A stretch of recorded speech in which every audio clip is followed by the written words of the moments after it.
Muy buenas noches, amigos, ¿cómo están? Les saludamos desde este espacio de No Apto para Cínicos, su servidor Jaime Hernández y nuestra querida productora Lourdes Salas, mejor conocida como Hildy. ¿Qué tal? Buenas noches a todos. Pues nos toca en esta segunda edición hacer recuento de lo que ya nos sorprendía en la mañana, un terremoto de escala 7.5 Richter. Yo creo que por fortuna las cosas no fueron tan calamitosas como ocurrió en terremotos pasados, pero hay un saldo triste, por lo menos víctimas que lamentar en el estado de Oaxaca, donde han perdido la vida 5 personas en Oaxaca, como en la Ciudad de México y otros estados. Hay algunos inmuebles afectados en la Ciudad de México. La verdad es que sorprende que a pesar de lo fuerte que se sintió el terremoto, el daño a los inmuebles no ha pasado a más. Insisto, el saldo de 5 personas que lamentar en Oaxaca pues es triste. Es muy lamentable, sobre todo porque además siguen con las réplicas. Las réplicas. Más de 300 réplicas. Más de 300 réplicas desde esta mañana. Y pues nos llueve sobre mojado porque estamos con la pandemia que nos ha dejado en una situación de confinamiento a muchos mexicanos. Y ahora nos cae este terremoto. Yo creo que los mexicanos necesitamos una limpia. Nos urge una limpia. Con huevo de gallina negra, si es posible. Bueno, el presidente de Estados Unidos visitó hoy el muro fronterizo en el sector de Arizona, en el sector de Yuma. Y desde ahí, bueno, ya saben, hizo su celebración, que él lo ve como un acto para relanzar su campaña a la reelección, y desde ahí firmó la milla 200 en el muro. Se los vamos a tener la imagen. Y dijo que gracias a este muro Estados Unidos pudo contener no solamente la inmigración indocumentada, sino también la amenaza del COVID-19. Y también dejó caer que muy pronto el presidente Andrés Manuel López Obrador estará en la Casa Blanca. Yo creo que esta noticia el presidente Trump dejó medio descolocados a la Secretaría de Relaciones Exteriores, porque hasta este momento, bueno, hasta la semana pasada o esta semana, cuando se le ha preguntado Marcelo Ebrard, no ha confirmado. Así es que incluso el lenguaje que utiliza Donald Trump es: parece que va a visitar la Casa Blanca el presidente de México. Así es que vamos a ver si se confirma esta noticia, ¿no? Porque ya ves que ya sabemos que a Trump se le van las cabras al monte y luego no sabe qué onda, de qué está hablando. Y una noticia que habíamos se vio desplazada esta mañana por el terremoto. El Servicio de Administración Tributaria y la Procuraduría Fiscal presentarán 7 querellas en contra de 43 empresas dedicadas a la elaboración de facturas falsas para amparar ilegalmente evasión fiscal por más de 55,000 millones de pesos. También tenemos noticias de rebrotes en Alemania, que han obligado al gobierno alemán a aplicar nuevas medidas de confinamiento en determinados cantones. Vamos a hablar de eso.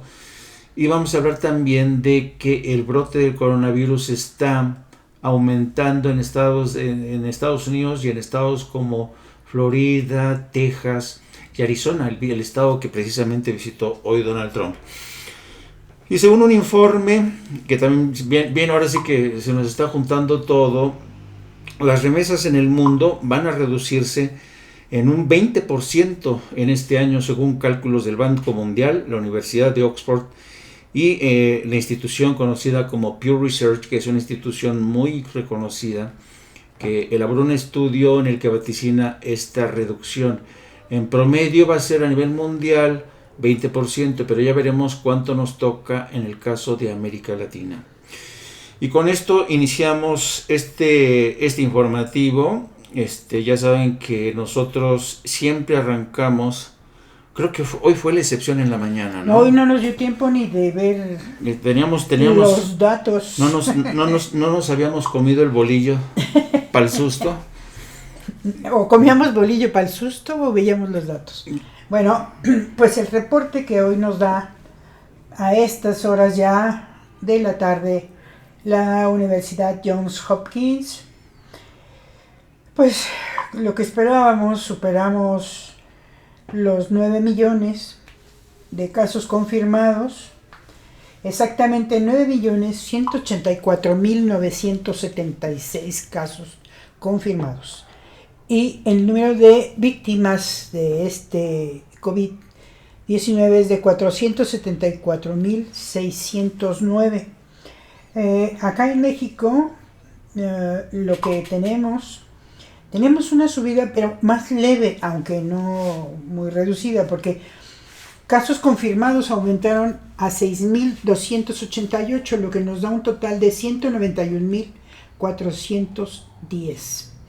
Y defunciones se reportaron hoy 793, lo que da un total de 23.374 defunciones. Y hay 24.387 casos activos. Y el doctor Gatell nos recordó que creo que el 14 de abril había comentado que se debía de estar preparado por si acaso en algún momento había un sismo. Y nos había dicho que tuviéramos preparadas las mascarillas o los efectos que fueran necesarios para que la gente que estuviera dentro de casa y no hubiera salido, o quienes estuvieran enfermos de la COVID, salieran preparados. Pero por lo visto, creo que al 70% de la gente se le olvidó, porque el susto estuvo. Cosa que, bueno, hay que recordar que debemos de tener cerca de la puerta, pues, al habituallamiento para salir corriendo. Las llaves del coche, los documentos de identificación y la mascarilla. Me llamó la atención que es un momento en la rueda de prensa de las 7 de la noche aquí, tiempo central en la Ciudad de México, insistieran con el llamado, un médico que se parecía el doctor Chapatín, que decía, por favor, tengan a la mano sus documentos, su acta de nacimiento, sus medicinas en el caso de la gente que tenga diabetes, su pasaporte, en fin, documentos que son valiosos, y en caso de que se te venga la casa para abajo y que no puedas entrar, pues imagínense quién los va a recuperar.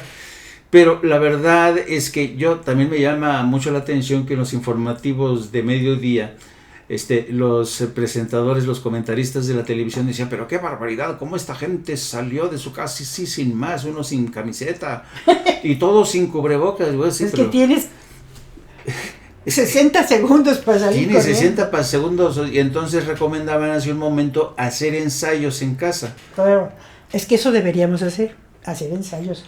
Mira, la mochila de emergencia para el sismo que deberíamos tener todos junto a la puerta, según lo que nos dice Protección Civil, debe llevar botiquín de primeros auxilios, documentos y duplicados de llaves, agua embotellada, radio a pilas, cuchilla multiusos, alimentos no perecederos, útiles de aseo, papel de baño, jabón, cepillo de dientes, mantas y ropa de abrigo, y una linterna y silbatos. Recuerden que siempre hay que llevar silbatos. Y bueno, y ahora hay que aumentar la mascarilla y la careta. Bueno, dice Cuatalata desde Orlando, Florida. Hay que tener a mano a sus perros, sus gatos, sus garras, más resultonas, sus pulparindos. Luis Rodrigo dice, yo no encontré bolillo, pero una baguette sourdough con jitomate. Buenas noches. Eso, los pulparindos, dice. Manuel Casas, ¿cómo estás? Dice Cuatalata, yo me comí un soup al susto porque no tenía bolillos en Florida. Eso es pretexto. Teresita, su información de cómo le fue el resto de la tarde. Don Roberto Díaz, ¿cómo estás? Carla Franco. Dice Carla Franco que ella vive en un piso 13avo.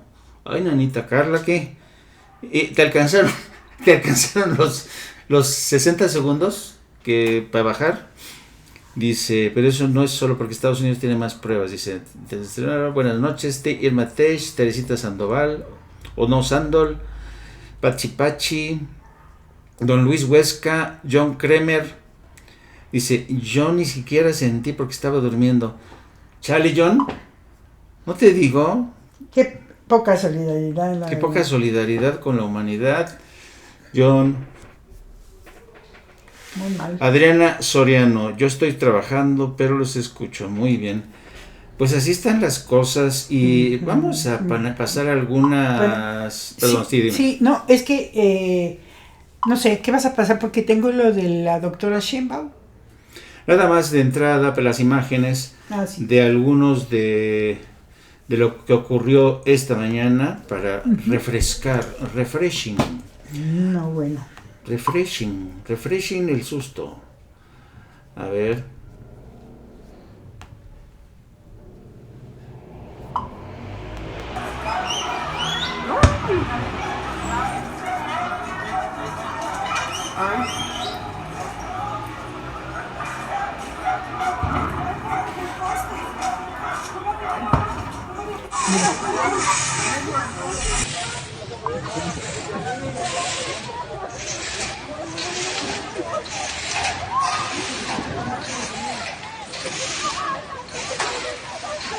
¿Estás grabando?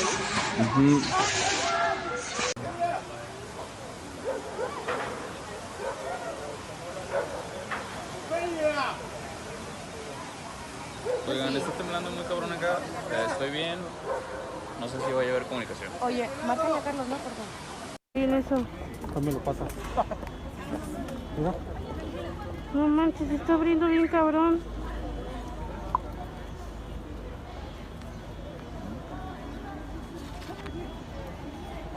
Mira. ¿Sí lo tomaste? Sí. Ahí me lo pasas.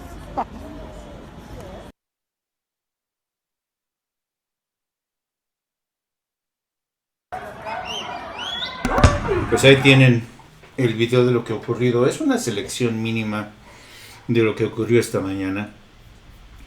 Y la verdad es que susto, ¿eh? Qué susto nos llevamos todo el mundo. Y fíjense, y eso que se supone que aquí en la Ciudad de México estamos curados de espanto. Hildy y yo agarramos a nuestros perros, salimos a la terraza.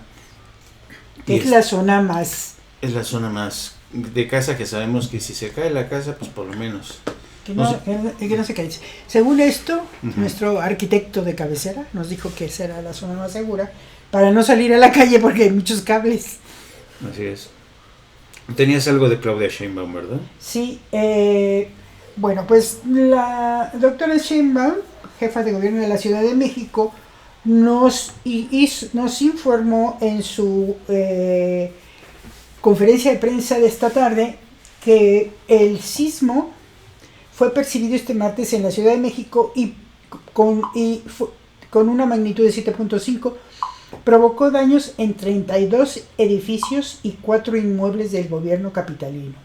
Además, se reportaron 2 fugas importantes en el ramal Mixquic-Santa Catarina, cuyos pozos forman parte del sistema de distribución de agua del Valle de México. Desde las instalaciones del C5, la jefa de gobierno informó que los daños fueron menores en fachadas y bardas.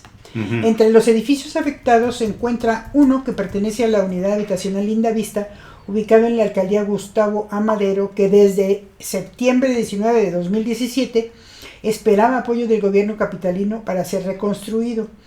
Y entonces tuvieron que evacuar ya a la gente que vive en ese edificio. En la misma situación se encuentran otros 2 edificios ubicados en la calle Pestalozzi y Jalapa, los cuales estaban en espera de trabajos de reconstrucción. Hasta ahora, daños muy menores de fachadas y bardas afectadas en 32 edificios que han sido reportados, principalmente en las alcaldías Cuauhtémoc, Iztapalapa, Benito Juárez y Gustavo Amadero. Y un edificio en la calle de Quintana Roo, que también, que ese ya estaba deshabitado. Hay 4 edificios del gobierno afectados, con afectaciones menores, desprendimientos de fachadas. En el caso del sistema de agua, se está revisando la zona de escaleras en la Secretaría de Pueblos Indígenas, algunas cuarteaduras, y en la Secretaría de Trabajo también algunos daños menores. De igual manera, en un edificio de la Secretaría de Movilidad se reportan 2 fugas importantes en el acueducto ramal Mixquic-Santa Catarina. De acuerdo con Claudia Sheinbaum, no se reportan daños en hospitales. No hubo en ninguno de los hospitales daños. Está en revisión un centro de salud en Tláhuac nada más, pero ninguno de los hospitales tuvo daño. Hubo solamente necesidad de desalojar uno de los hospitales y ya regresaron. Se explicó esta tarde que los hospitales tienen un protocolo para cualquier tipo de problema como este, en el caso de sismos, incendios o lo que fuera, y los hospitales COVID-19 no pueden sacar a los pacientes COVID, obviamente porque son personas que están en estado grave, que están entubadas. Entonces, ¿qué fue lo que pasó? Volvimos a ver el heroico sentido de la responsabilidad de médicos y enfermeras, Sí. que se quedaron con sus pacientes COVID porque pues son áreas aisladas. Ujú. Y inmediatamente después de que se terminó el sismo, llegaron Protección Civil a los hospitales para preguntar si había habido alguna fuga, si se había roto alguna cosa, si tenían algún problema, y en ninguno de los hospitales se reportó ningún tipo de problema causado por el sismo. Sí, es impresionante cómo los médicos y las enfermeras mexicanas, de verdad, hay que tener muchísimos calzones, en serio, se los digo. Es admirable la valentía de estos trabajadores del sector salud que se quedaron en sus puestos de trabajo. Vimos a través en algunas imágenes cómo médicos y sobre todo enfermeras que están ahí al pie solo muy pocos hospitales, hospitales que no son COVID, pudieron desalojar, pero los hospitales COVID fue impresionante, se quedaron dentro aguantando vara y no, es impresionante. Y bueno, mientras estábamos aquí disfrutando del terror, Sí. no, es que es increíble, de veras. Doña Xochitl Leticia Moreno, ¿cómo estás, Hola, querida? Xochitl. Miren, les voy a poner una perla, yo no sé si llamarla, como dice Denise Merkel, una perla negra. No, les voy a poner una perla, yo no sé de qué color, pero es interesante. Nosotros que vivimos en España, durante muchos años, siempre nos llamó la atención que España, un país que siempre presume de habernos conquistado y culturizado, sigan desconociendo muchas cosas de América Latina desde España. Entonces esta mañana estaban transmitiendo en directo en Radio Televisión Española y miren la nota, cómo la maneja la presentadora de RTV antes de darle paso a su corresponsal en México. Miren ustedes, aquí está la mujer presentando y miren lo que dice, pongan atención. Terremoto en México de magnitud 7 en la escala Richter, según las primeras informaciones. Se ha localizado en el municipio de Crucecita, en el estado sureño de Osaka, pero ha sido... ¿Escucharon? Otra vez. Crucecita, en el estado sureño de Osaka, pero ¡En Osaka! ¿Eh? El epicentro, según esta niña, estaba en Osaka. Escuchad. Crucecita, en el estado sureño de Osaka, pero ha sido tan... Joder, o sea que desde Que Osaka... es difícil leer Oaxaca. Sí, ya, pero digo, por Dios, que algunos dicen, hacen el intento, Oaxaca, pero esta nos mandó hasta Osaka. Dios mío, no, divertido. Aquí es cuando dice uno, Dios mío, que ya ven, y ustedes burlaos, que nos mandan a Osaka. Y aquí está pues la nota que nos decía, que de nuestro querido diario La Jornada, de los muertos que se produjeron desgraciadamente en Oaxaca. Esto es una nota de nuestra corresponsal Diana Manso.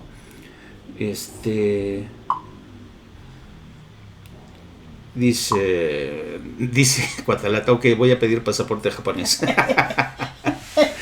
Osaka creo que se despublicó un poco.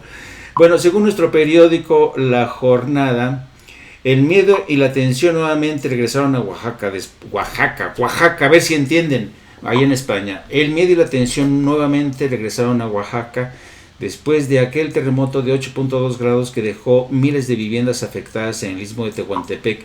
En esta ocasión, un sismo de 7.5 grados con epicentro en la comunidad de La Crucecita, en la costa de Oaxaca, registrado a las 10:29 horas del martes, causó la muerte de una mujer y 4 hombres, así como varios heridos, daños a hospitales y viviendas, además de derrumbes en varios caminos locales y federales. Japoneses, dice. Doña Ana Solano, ¿cómo estás? Y dice Javier J. ¿No será que la comentarista española se refería al movimiento del agua o Shakawa? Eso está muy bueno. Porque el mar se estaba yendo. Ay, me dice Leti Sánchez, mi lindo estado está un poco derrumbado, pero mi lindo Oaxaca se recupera. Pues claro. Se va a recuperar. Sí. Claro que se va a recuperar. Bueno, miren, les actualizo. En la jornada también, hace un momento nos pusieron, van más de 653 réplicas menores del sismo en Oaxaca. O sea que no han dejado de agitarse. Yo creo que ya están de estar mareados. Por Dios, qué terror. Más de 653. 653 réplicas. ¡Qué barbaridad! La mayor de las réplicas fue de magnitud 4.9. Y ahí, Crucecita ha estado bailando. Oye, Leti. ¿No será por eso que ya cree que se fue a Osaka? Sí. Oye, Leti Sánchez, por favor, dile a tus paisanos que ya dejen de saltar. Oye, más de 653 réplicas del sismo en Oaxaca. Impresionante, de verdad. Bueno, no se nos olvide, al margen de bromas, que México pues es una zona cero de sismos, de terremotos. Ya deberíamos estar acostumbrados. Cada vez que viene un terremoto nos tienen que... A ver, por favor, acuérdate de llevar tu pasaporte, tu cartilla de nacimiento, pero siempre lo dejamos todo al último. Es que debería de estar en la puerta la mochila roja. Sí. Y ahí tenemos a los médicos. Miren, estos no son de COVID, son los médicos y enfermeras que salieron de los hospitales esta mañana.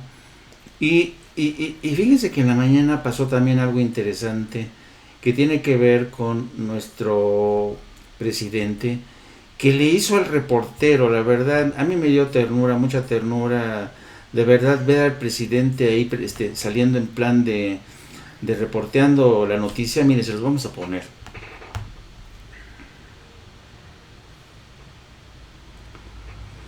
Es que de verdad fue el tercer mensaje que dio. A ver, vamos a ver.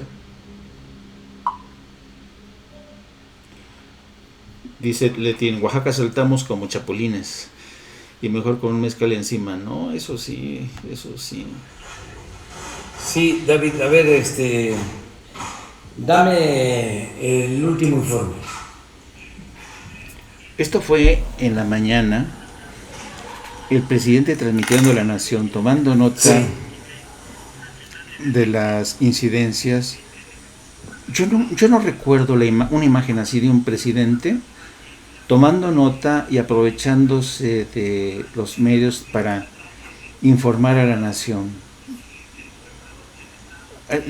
Hay una mezcla para mí de... esta es una percepción personal, por supuesto. Es una mezcla de ternura y de... A ver... ¿Saben? De un jefe de Estado tomando nota. Estoy hablando con David León, de Protección Civil, y es para informar a todos los mexicanos desde mi despacho.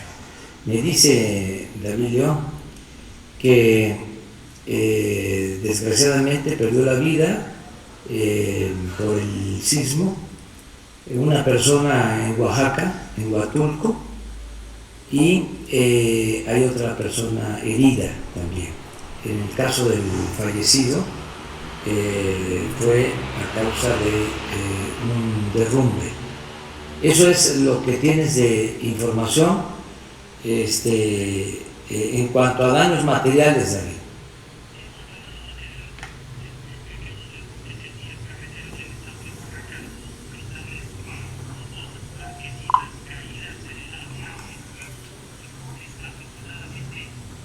Sí, coincido, el caminante, esa sencillez y naturalidad del presidente es un signo que lo destaca. Dice Cuatala, ya me distrajo el ganso en el fondo. Es que sí, miren, aquí está el ganso, aquí. Eres su gaso el presidente.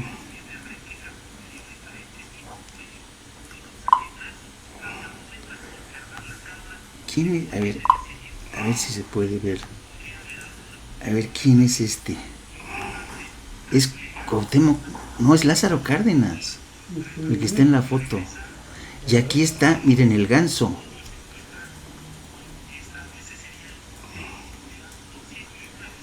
Qué padre.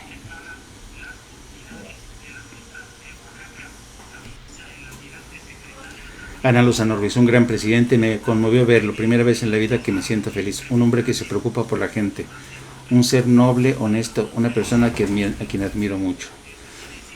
La verdad, si esto es, yo no recuerdo, esto es inédito, que un presidente tome nota y esté dando parte a la nación. Carla Franco, pobre Obrador, le ha tocado un periodo muy complicado, entre el COVID, el sismo y luego los opositores y no el lobismo. Cuatelate, el ganso del fondo, es increíble, continuar la llamada que no se escucha. Bueno, permíteme, para que yo es cierto. Lo transmita. El ganso tiene botas. Me dice David León que afortunadamente no hubieron daños graves, son derrumbes, se rompieron cristales, se cayeron algunas marquesinas, bardas, pero nada grave. Las instalaciones estratégicas también no sufrieron ningún daño. Esto es puertos, aeropuertos, las refinerías, las hidroeléctricas. Pues ahí tienen al presidente tomando nota. Interesante, ¿no? Interesante como suceso mediático. Como suceso mediático, a mí me llama mucho la atención esta decisión que yo creo que es intuitiva del presidente. No estoy diciendo si está bien o está mal. A mí no me toca calificar eso, simple y sencillamente que es un hecho inédito. Yo nunca había visto un presidente actuar de esta manera. Y pues después de todo este merequetengue de que hay que ver qué es lo que pasó, poco a poco se fue pues descubriendo cuál era el alcance del terremoto y nos volvió a recordar que seguimos viviendo en una zona altamente sísmica y que es importante no olvidarlo, pero siempre que se originan y se producen este tipo de acontecimientos, primero la pandemia, ahora el terremoto, Dios mío, yo no sé qué más nos falta para que en este año... Sí, ha sido un año muy turbulento. Un año muy turbulento, ¿no? Y mucha gente, ya les apuesto que los conspiranoicos van a empezar a decir que no, que Nostradamus había dicho que en este año de 2020 iba a pasar esto. ¿No? A lo mejor que uno de los satélites que recién mandó un rayo rostizador y chocó con unas piedras. Sí. Bueno, pero en fin, yo creo que fue un asunto que por fortuna no fue a mayores y vamos a entrar en un terreno que nos lo ha sugerido nuestra querida Elizabeth Olmedo, y creo que es un tema muy interesante porque ya nos habíamos preguntado, gracias Elizabeth, ya nos habíamos preguntado, dice, leí hace días un post de alguien que dice palabras más o menos, algo está pasando en Palacio, un hombre camina por sus pasillos, refiriéndose a él como lo humanitario que es. Perla Gómez, no basta tener una cara bonita, sino que deben pasar un test de cultura general, por favor. ¿Qué? No entiendo eso muy bien. Bueno, vamos a hablar de este tema que desde hace varios días nos habíamos preguntado. ¿Quién estaba detrás de este proyecto de Latin-Oz? Y hoy mismo en este portal de política, en la política, que es un portal que tiene un periodista llamado Julio Cerroa, está publicando esta información que está vinculando a Latino, a Latinos con el exsecretario particular del gobernador de Michoacán, Silvano Aureoles. Vamos a ver en qué consiste. Yo no he visto, confieso que no he visto este material. Vamos a ponerlo, a ver qué es lo que nos dice este documental.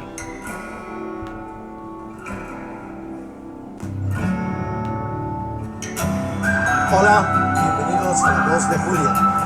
Para los que por primera vez sintonizan este programa, bienvenidos, gracias por sintonizarnos. Mi nombre es Julio C. Roa y me pueden encontrar a través de Twitter en @JulioCRoa. Pueden consultar nuestro portal que es www.enlapolitica.com. Hoy voy a tratar un tema sumamente relevante, importante, considero yo de interés nacional. Se trata sobre el periodista Carlos Loret de Mola y su proyecto de información conocido como Latinos. La razón de este video, de esta información, es revelar quién está detrás de Latinos. Y esta información que les voy a presentar en unos momentos se da porque ayer o antier el periodista Carlos Loret de Mola escribió en su cuenta de Twitter y presentó un desplegado o un boletín de información respecto a quién es Latinos y si había alguien detrás de Latinos o no, tras que reveló una información, entre comillas, dio a conocer la declaración patrimonial de la secretaria de la Función Pública y la de su esposo.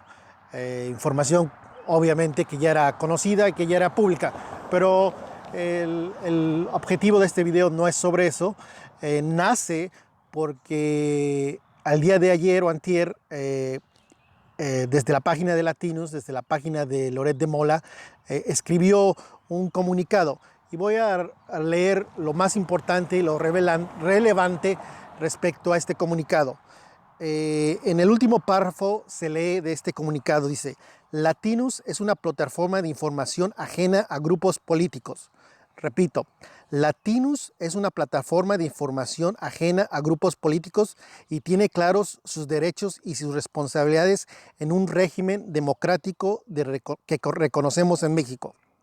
Lo seguirá ejerciendo a pesar de los intentos de intimidación y las categorizaciones propias de sistemas autoritarios que consideran. Repito la parte inicial de este último párrafo de un comunicado de Latinos de Carlos Loret de Mola. Latinos es una plataforma de información ajena a grupos políticos. Esa es la parte fundamental de este reportaje y debido a esta información o a este comunicado es que yo quiero dar a conocer información muy, muy relevante respecto a quién está detrás de este esfuerzo informativo de Carlos Loret de Mola, Latinos. Pero antes de ir a revelar el personaje que está detrás, quiero recordarles que yo desde hace tiempo he venido publicando información sobre periodistas, sobre distintos periodistas. He hecho reportajes, he revelado información sobre pagos a distintos periodistas.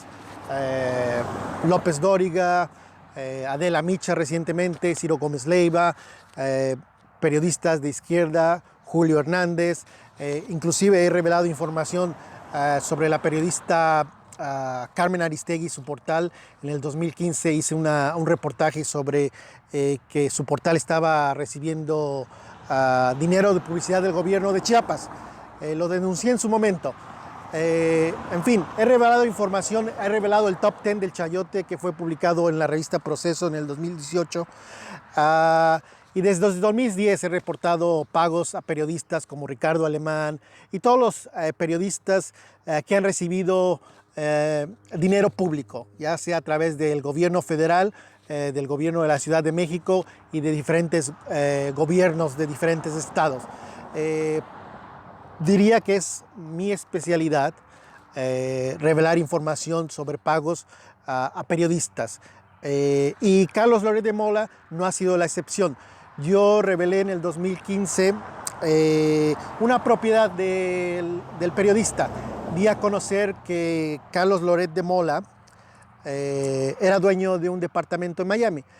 Un departamento en Miami que pareciese que no fue relevante en su momento esta información, pero a 4 años de haber revelado esa información, hoy tiene mucha importancia, y no por el hecho de que es un departamento en Miami que tiene un valor aproximado hoy de unos 15 millones de pesos. El precio no es relevante en esta información, tampoco lo fue en su momento. Lo relevante de esa información sobre Carlos Loret de Mola fue que Carlos Loret de Mola utilizó una empresa fantasma, una empresa establecida en un paraíso fiscal, en el paraíso fiscal de las Islas Vírgenes Británicas. Revelé el nombre de la empresa, revelé que lo compró de contado en el 2010, y para mí lo importante en ese entonces fue revelar que el periodista usó una empresa fantasma establecida no en Miami, sino en las Islas Vírgenes Británicas, lugar conocido por ser un paraíso fiscal. En ese entonces no hubo mucha resonancia.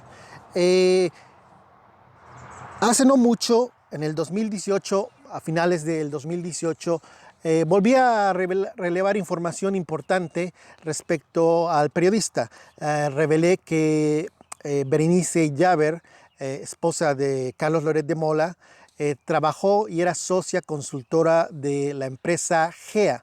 En ese momento revelé que esa empresa junto con otras obtuvieron un contrato de 400 millones de pesos en el gobierno de Peña.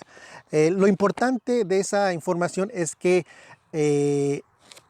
la esposa del periodista obtuvo beneficios económicos al trabajar en una empresa, y esa empresa fue beneficiada por el gobierno de Peña Nieto. Me mandaron una carta de aclaración donde ella, Berenice Llaver, decía que ya trabajaba casualmente, no trabajaba de tiempo completo desde hace mucho, y que no había nada ilegal. Lo que yo puedo decir, o lo que dije en su momento, es que el dato era duro, el contrato era firme, ahí estaba, y algo importante fue que en ese momento la información en línea, en internet, de Berenice Llaver, esposa de Carlos Loret de Mola, decía que ella estaba trabajando como consultora al momento. Ella dice que no, que lo hacía de forma esporádica o casual. Esa era una información importante, creo yo, pero lo relevante de eso no fue tanto la nota, sino la reacción de Carlos Loret de Mola. Él, en una entrevista con la conductora Adela Micha, acusó que esa información era parte de una campaña orquestada por Jesús Ramírez Cueva, vocero presidencial, lo cual es una mentira, es un montaje, así es un montaje que se inventó Carlos Loret de Mola. Carlos Loret de Mola es conocido por montajes. Aquí puedo probar al 100% que fue un montaje el decir que que me filtraron la información y que esta información venía del vocero presidencial, lo cual es falso al 100%, es una mentira absoluta de Carlos Loret de Mola. Eso es lo importante de esas informaciones que revelé sobre el departamento de casi 15 millones de pesos en Estados Unidos, en Miami, adquirido a través de una empresa fantasma en las Islas Vírgenes Británicas, sobre los contratos a una empresa donde la esposa era consultora socia, así decían en unos documentos, y él acusarme o implicar, decir, dar a entender que esa información había sido por una campaña orquestada por el vocero presidencial Jesús Ramírez Cuevas, lo cual, repito, fue falso. Pues bien, esta información que les voy a presentar yo el día de hoy es muy importante y ustedes van a decidir si es cierto o no es cierto, si pueden confiar en lo que yo les digo o es un invento. El pasado, es importante que recuerden el pasado, pasado junio 12. El 12 de junio, una persona me contactó por vía WhatsApp. Voy a omitir su nombre, pero es una fuente confiable y no voy a revelar su nombre por razones de ética, por razones de seguridad de la persona. Y me preguntó que si yo sabía algo de Latinus y del portal proyecto de Carlos Loret de Mola. Le dije que no, que yo no tenía información. Y lo que él me dijo inmediatamente después es lo siguiente. Les leo textualmente lo que me dijo. El dueño se llama Miguel Alonso. Graban en unos estudios en Gran Sur. No se sabe de dónde sale tanto dinero para lo que están haciendo. Evidentemente no es el gobierno. En este caso se refiere al gobierno federal. Y repite, el dueño se llama Miguel Alonso Olamendi. ¿Quién es Miguel Alonso Olamendi? Miguel Alonso Olamendi es la mano derecha, o fue la mano derecha hasta hace no mucho, del gobernador de Michoacán, Silvano Aureoles.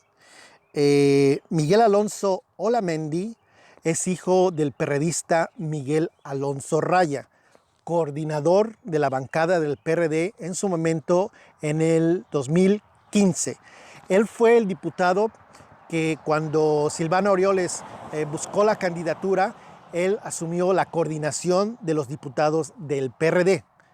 Repito, su padre de Miguel Alonso Olamendi es el perredista, miembro de la tribu Galileos, y fue coordinador, primero vicecoordinador y después coordinador de los diputados en la Cámara de Diputados. Su padre es el padre de Miguel Alonso Olamendi. Es el exsecretario particular, ex mano derecha o mano derecha de Silvano Aureoles. Es muy importante decir que la persona que me mandó el mensaje a través de WhatsApp me dijo que el dueño era Miguel Alonso Olamendi, que grababan estos programas en Estudios Gran Sur, y dice, no se sabe de dónde sale tanto dinero para lo que están haciendo. Evidentemente no es el gobierno. Pues quién es, además de la información que ya les di, quién es Miguel Alonso Olamendi, además de ser el hijo de un perredista, además de ser la mano derecha de Silvano Aureoles.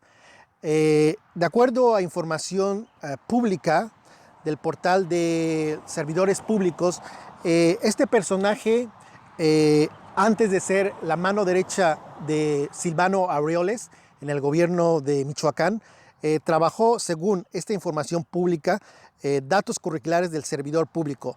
Se desempeñó del 2009 al 2012 en la Secretaría de Relaciones Exteriores, ocupando la tercera secretaría en esa dependencia de Secretaría de Relaciones Exteriores, trabajando en Washington por 3 años, del 2009 al 2012. Trabajó en la Secretaría de Relaciones Exteriores. Ese fue en el gobierno de Felipe Calderón. Pues bien, esta es la primera parte de esta información muy importante, y recapitulando, y solamente ya para... ¿Qué les parece? ¿Qué les parece esta información? Está interesante, está interesante. Yo la verdad es que no conozco a Julio C. Roa, pero por los documentos que muestra, la información se me hace por lo menos verosímil. Claro, hay que ver que como lo interesante hubiera sido que Julio hubiera buscado a Carlos o a alguien de Latin Oz para que diera su versión. Eso hubiera sido, digo, es un requerimiento de rigor periodístico. Si vas a denunciar algo, tienes que pedirle, vamos a sacar esto, ¿qué opina usted al respecto? Dicho esto, insisto, es una información que parece plausible, por lo menos, pero Fíjense que yo hace días, me parece que fue ayer, ah, vi una entrevista, no sé ustedes, con Ricardo Monreal. Y la verdad es que me llamó muchísimo la atención la entrevista de Loret de Mola. Miren, me refiero a esta. Morena, Ricardo Monreal, senador, muchas gracias por venir. Carlos, al contrario, muchas gracias. Por distintos motivos, las defunciones se acreditan en el acta de defunción y estas neumonías atípicas u otras tendrán que salir. Yo no tengo ningún momento de contradicción en el sentido de que tendrán que salir a la luz pública si es que mintió López-Gatell. La pandemia, en términos humanitarios y en términos económicos, ¿puede acabar con el sexenio? O sea, ¿puede ser el Ayotzinapa de Peña Nieto, pero para López Obrador? Yo diría que la pandemia, nadie va a salir bien en el mundo. Me llama la atención que no presume, senador, como uno de los activos, los resultados del gobierno. Y lo entiendo, porque si nos vamos a inseguridad, estamos peor. Si nos vamos a economía, estamos peor. Incluso la bandera de la corrupción, hay 4 o 5 personajes ahí, usted y yo lo sabemos, por no nombrarlos, impresentables, que ya tendrían que haberse ido. Y ahí están. No es momento de hacer cambios en el gabinete, de reimpulsar el sexenio en medio de la pandemia, cambiando el equipo. Yo diría, Carlos, tu visión es correcta y lo debes de subrayar. Yo sé las investigaciones que has tenido. Iba yo a decir nombre Bartlett, pero te he leído y te sigo, porque gracias, creo que eres una gente, digo, en tu trabajo correcto. Gracias. ¿Qué les parece esta entrevista y Ricardo Monreal haciéndole, como dice aquí, el caldo gordo a Loret de Mola? Yo, la verdad, pero claro, ya cuando alguien como Julio Serra nos dice que aquí está detrás uno de los colaboradores de Silvano Aureoles, uno dice, bueno, ¿qué coño se está cocinando aquí? Y sobre todo, ¿cuál es la participación? Está cortada esa entrevista, nos dice Elizabeth Olmedo. Creo que te consta que está cortada, pero aquí dice lo que le está diciendo Ricardo Monreal. A ver, para empezar, ustedes, si fueran Ricardo Monreal y pertenecen al 4, ¿le darían una entrevista exclusiva a Carlos Loret de Mola? Yo, la verdad, no. Es muy rara esta entrevista que le da Ricardo Monreal a Carlos Loret de Mola, y es muy raro, ¿qué sentido? A ver, ¿por dónde? Yo la verdad es que tendría que investigar más para pronunciarme, pero el hecho de que si es cierta la información de Julio Serroa de que Silvano Aureoles, tendría mucho sentido porque aquí sería uno de los, en un proceso de atar cabos, entra dentro de la lógica de este bloque de fuerzas políticas que se han propuesto hacerle la vida imposible a la 4T de cara a las elecciones del 2021 y a la revocación de mandato del 2022. Lo dejamos aquí porque no quiero especular más, hay que tener más elementos. Yo preferiría tener mayores elementos antes de formular un juicio, pero sí me hubiera gustado, dicho esto, está bien el trabajo de Julio Serroa, pero me hubiera gustado que Julio hubiera pedido la versión de Latinos, es decir, que ya lo que dijera, Latinos desmiente esto y no lanzar solamente la versión unilateral de la historia. Es una regla periodística, Manuel. Diego, ya te entendí. ¿Para qué va Monreal con Loret? Pues sí, esa es la pregunta que yo me hago. ¿Para qué coños? A ver, un momentito, déjenme responder algo. Hildy, please. Bueno, yo lo que quiero ponerles aquí, que dentro de esta entrevista con Loret hay cosas que quedan muy claras de parte de Monreal. Dice, yo creo que el presidente va a tender puentes a los sectores porque los requiere para generar armonía social, crecimiento económico y tranquilidad. Él conoce la historia y sabe que la etapa de reconciliación no puede esperar. Pero además, la polarización que se da en cualquier gobierno es temporal, no puede ser permanente. Y es en razón de una estrategia para instalar un estilo de gobierno. El estilo de gobierno ya está establecido. Ahora viene la segunda fase, la de reconciliación, dijo Monreal. También dice, no, al presidente no le agrada la separación y la confrontación con grupos económicos que invierten y están apostando por el país. Me gustaría que haya mayor armonía y que en la segunda fase, la post-COVID, haya un reencuentro entre estos sectores. Estos grupos sienten que no son tomados en cuenta porque los gobiernos anteriores los recibían en el momento que quisieran, hasta jugaban juntos golf y asistían a sus eventos sociales. Esto no lo van a ver con López Obrador. Es un presidente distinto, sobrio, austero, cree en lo que está haciendo. Los empresarios tienen que darse cuenta y jugar las reglas de un nuevo estilo de gobierno basados en qué le falta al país. O sea, esa es la transcripción de la entrevista. Es una parte. ¿De quién? ¿Pero quién sacó la versión estenográfica? No hay versión estenográfica, son pedazos de la entrevista. Si quieres podemos sacar una versión estenográfica. Sí, después. Ajá. Pero, a ver, si el propósito era de Monreal era encontrarse con Loret de Mola para iniciar un proceso de cicatrización, de reconciliación, eso yo tampoco me lo trago. O sea, el presidente se va a reconciliar con un sector, con esta bola, de ojetes, que le han escatimado todo, están conspirando las 24 horas, las 25 horas del día, en contra de su proyecto. ¿Ustedes creen que realmente a eso fue Ricardo Monreal en la entrevista con Carlos Loret de Mola? A mí me cuesta trabajo entenderlo. Uh-huh. Dice, Julio Serroa tiene mucho tiempo participado en el programa de Vicente Serrano. Sí, yo conozco a Vicente personalmente, pero insisto, el hecho de que participe en el programa de Vicente, que me merece todo mi respeto, no es óbice para que Julio Serroa haya pedido, insisto, es una regla del periodismo vieja y que sirve mucho. Si ya tienes un dato, contrástalo. Oye, Carlos, oye, fulanito de tal, dicen que tú eres el dueño, dinos, ¿es cierto? ¿Es falso? Es falso. Fulanito de tal nos dijo que era falso, nada más.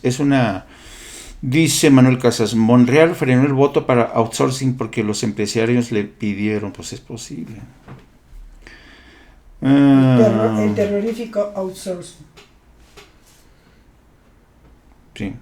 Dice Sergio Flores, Monreal es una alimaña ponzoñosa. ¿Qué puedes esperar? Dice Ela López, además no creo que al presidente le interese, que estoy de acuerdo contigo, Ela. Bueno, vamos a lo que sigue, porque no podemos empantanarnos ahí, ya que en la mañana pues no nos dio chance de ver, ya el tiempo se nos está echando encima. Hoy el presidente Donald Trump viajó hasta la ciudad de ¿cómo se llama? De Yuma, el sector de Yuma en Arizona. Tenemos una imagen que ilustra este momento. El presidente fue ahí y estampó miren, ahí está el muro, y estampó su firma. Autografió. Autografió el muro. Y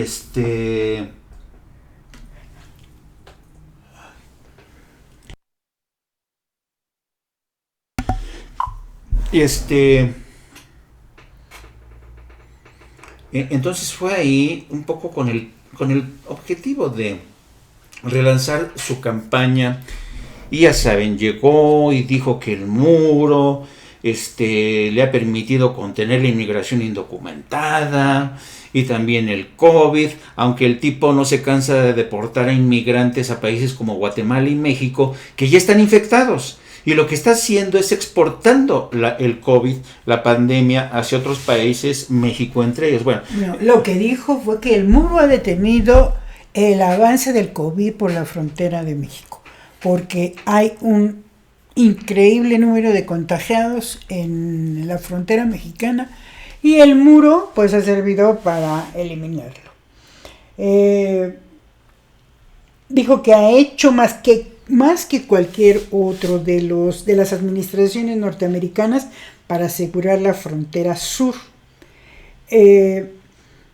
Después fue a Phoenix. Allí se reunirá con los jóvenes de una iglesia, porque Trump depende del apoyo de los cristianos evangélicos, que son su fuerza política, y ha incentivado la reapertura de iglesias a pesar de las preocupaciones sobre la propagación del virus en las reuniones de grupos grandes. En este tercer viaje de Trump a Arizona, se registró un aumento récord de más de 3.500 casos de coronavirus.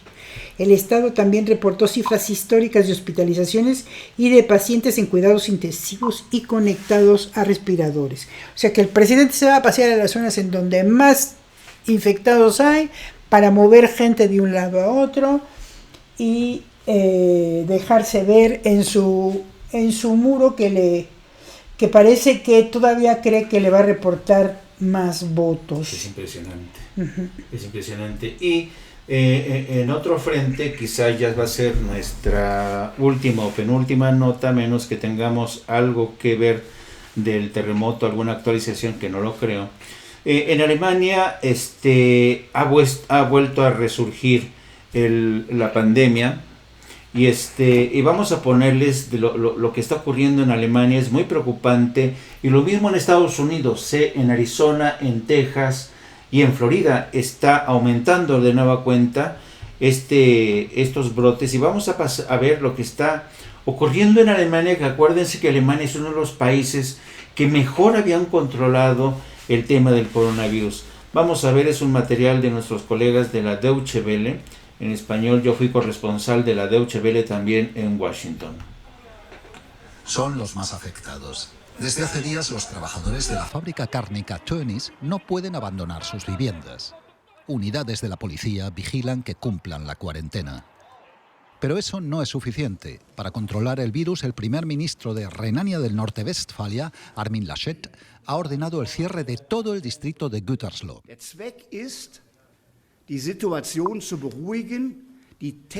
El objetivo es calmar la situación e incrementar el número de tests para comprobar si el virus se ha propagado entre la población más allá de los empleados de Tönnies. Bares, gimnasios, cines y teatros han tenido que cerrar y no pueden reunirse personas de más de 2 familias diferentes. Hacer picnics al aire libre también está prohibido. Si lo contemplamos de manera racional, es lo correcto, pero para algunos será duro, porque hasta ahora había un poco de libertad y se disfrutaba de las cosas de otra manera, y de repente vuelven las restricciones. No se puede cambiar, es lo que hay. Si el Estado lo decide, no puedes hacer nada. Es así, aunque la verdad es mejor adoptar medidas preventivas para evitar que se infecten cientos de miles de personas. Desde hoy hay un lugar en Gütersloh para que todos puedan hacerse la prueba. La medida es voluntaria para sus habitantes, pero para los empleados del matadero los tests son obligatorios. Las autoridades han registrado ya más de 1.500 infectados entre los empleados de la empresa. Muchos proceden del este de Europa, viven hacinados y en parte en míseras condiciones. Esta habitación la compartían hasta hace poco 13 rumanos. El Instituto Robert Koch ve en las condiciones de alojamiento una de las causas del rebrote de coronavirus, así como la temperatura en la fábrica. Para conservar mejor la carne, se mantiene el matadero a baja temperatura, lo que podría jugar un papel relevante. Otro factor que tampoco minimizamos es que allí se forman también aerosoles. El Instituto Robert Koch considera que circunstancias especiales y sucesos locales como el de Gütersloh explican las crecientes cifras de infecciones. Los alemanes no deben temer nuevos confinamientos, pero deberán seguir alerta y mantener la distancia con otras personas.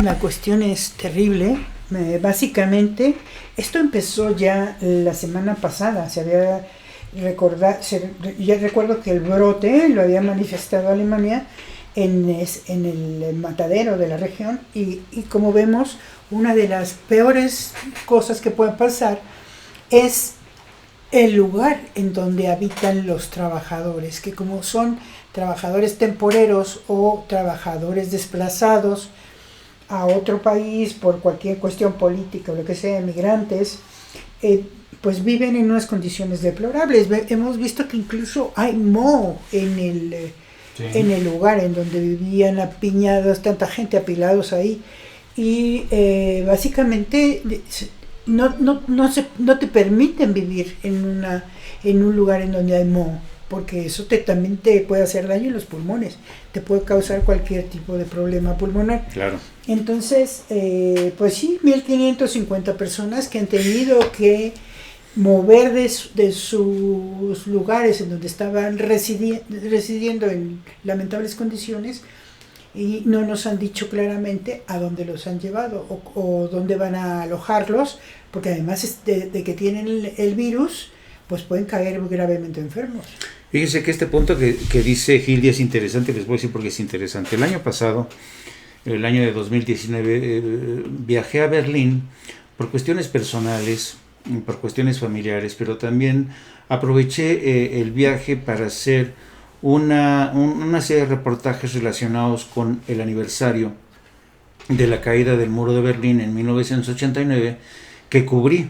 Yo estuve ahí cubriendo en directo la caída del muro de Berlín en 1989. Y al regresar el año pasado, para empezar, Berlín se había transformado, era un Berlín irreconocible.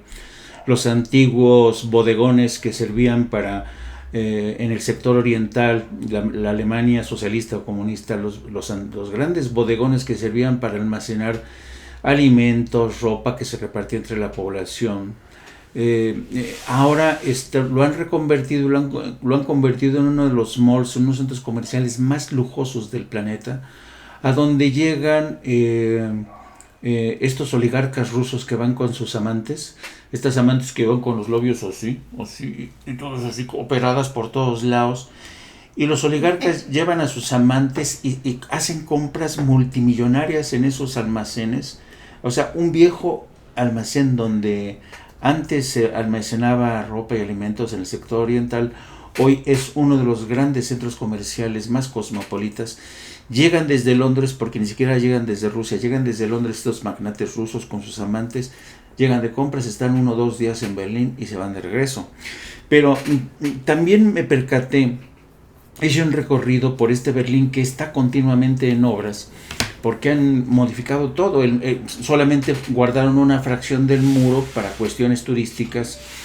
Y miren, aquí tengo el pedacito de muro del 89 que yo, este lo recogí el mismo día que se cayó el muro de Berlín. Bueno, que lo tiraron. Lo recogí cuando estaba haciendo esa cobertura. En aquel entonces para el diario Excelsior, yo estaba como corresponsal en España y desde ahí, desde Madrid, me desplacé a Berlín. Y ahora que regresé me percaté que había muchísima gente trabajando en estas obras y en su mayoría son búlgaros, sirios, africanos, afganos. Bueno, es impresionante la cantidad de migrantes que están trabajando en estas obras para remodelar Berlín. Pero estos nuevos inmigrantes y refugiados se han convertido en la mano de obra específicamente en el sector cárnico, que es a donde se ha producido este nuevo rebrote.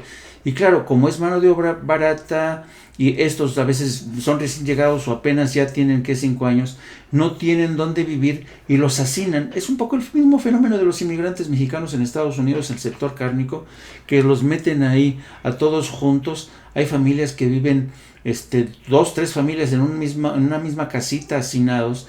Entonces, claro, estos se convierten en incubadoras de enfermedades en esta época de pandemias.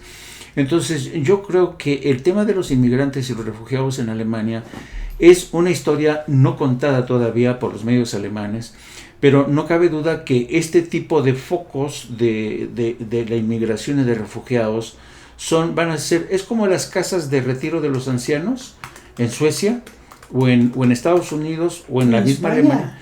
En Alemania, ajá. Entonces también, que ya ves que son como incubadoras, las casas donde están inmigrantes o refugiados que trabajan en el sector de carne, en el sector vacuno, en la construcción. Dice Manuel Casas, parece un campo de concentración moderno. Dice, me puse a investigar rápido, Lourdes, y fíjate que dice que el moho genera un tipo de neumonía, son por excepciones a largas exposiciones con el hongo. Ajá. Fíjate.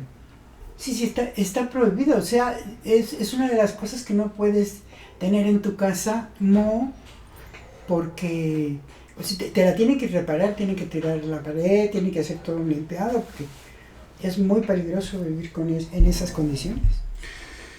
Y por si no fuera poco, estábamos hablando al comienzo de este programa de que parece que nos llueve sobre mojado por el tema de la pandemia, luego el terremoto, y yo creo que hay un factor que ahí nos está acechando que tiene que ver con el cambio climático. Este es un tema que seguramente te interesa a ti, Manuel Casas. Nuestro amigo Manuel Casas es biólogo, según tengo, ¿verdad, Manuel?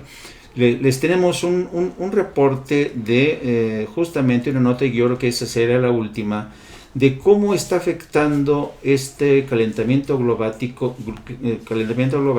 en distintas partes del planeta. Miren, este reporte también es muy interesante. En Ghana, la población también se enfrenta a las consecuencias de la pandemia. Perdón, este no es, les voy a decir, es este. Sensaciones propias de la playa en Verjoyans, en el Círculo Polar Ártico. Este lugar es célebre por tener las mayores oscilaciones de temperatura del mundo. La economía de este país africano suele está vivir los inviernos más duros del planeta, no es la única pero ahora dificultad. hay una ola de Muchos calor. aquí dependen. Las temperaturas están llegando a los 38 grados centígrados. Nuestra familia viene todos los días a nadar en el río Llana.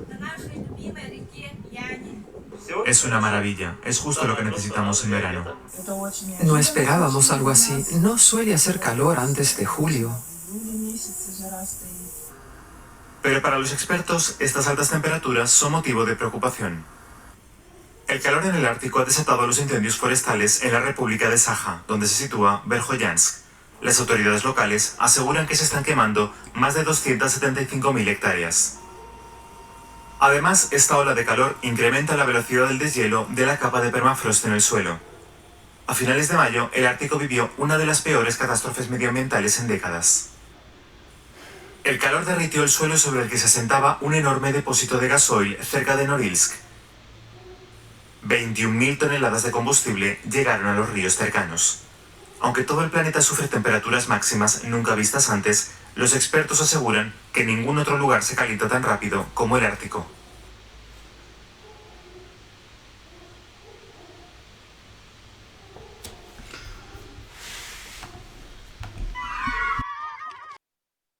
Ahí tienen esta advertencia. A veces creemos que estamos jodidos porque nos pasa algo, pero no nos percatamos que también nos viene persiguiendo la mala suerte a la vuelta de la esquina. Nos persigue la mala suerte. Bueno, pues sí, lo que pasa es que estamos perdiendo de vista este fenómeno del cambio climático. Pero eso no es la mala suerte, nos persigue lo que nosotros provocamos, ¿no? Sí, intentaba jugar con una metáfora. Querías decirlo más suavecito. Sí. Bueno, y yo creo que después de lo del terremoto, la pandemia, no hay que perder vista con lo que está pasando. Dice, sí, Jaime, soy biólogo.